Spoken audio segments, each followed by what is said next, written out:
Coucou les amis, bon je vous raconte un petit peu où on en est de la véranda, on a enfin coulé la dalle, j'ai reçu mon avis de la mairie qui est ok, mais ça fait un moment puisque j'avais fait une déclaration en mairie il y a plusieurs mois maintenant, donc c'est très important quand vous faites une extension comme ça, on ne fait pas n'importe quoi, il y a des règles de construction et des règles légales, donc il faut aller en mairie faire des demandes, permis de construire ou déclaration de travaux préalables. Ça dépend vraiment de l'ampleur de votre projet. Moi, c'était un agrandissement de 17 mètres carrés pour cette véranda.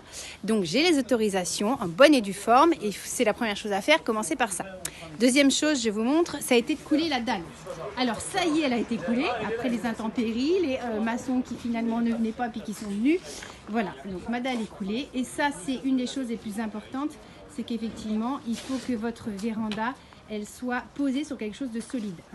Donc voilà, il y a la ferraille qui sort, on est d'accord, il y a le ciment, il y a nos parpaings qui commencent à se monter.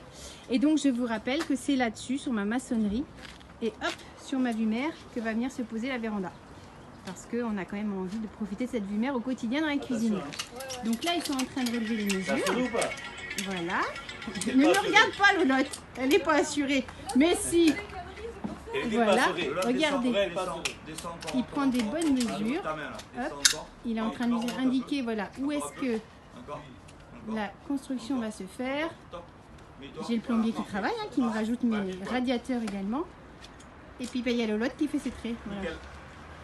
Donc là on est sur la phase effectivement de mesure.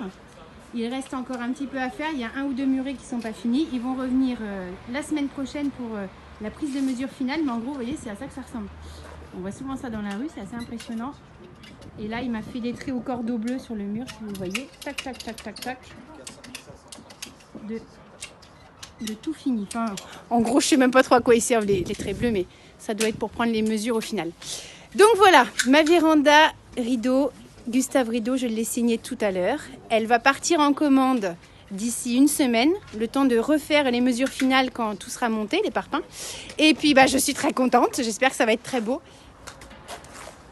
Alors, les bases d'une bonne véranda, c'est d'abord une bonne maçonnerie. Et ce qui est important, c'est de trouver 2 bons maçons. 2 bons maçons bien courageux. On fait ça toute leur vie. Que quand ils font du béton, ils n'en mettent pas partout. Ils font ça proprement. Non, c'est pas des quand ils préparent la gâche, ils la font pas par terre. À l'ancienne. Qui font du bon travail.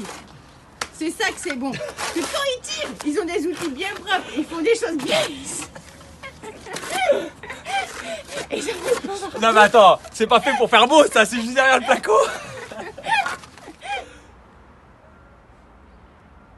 75.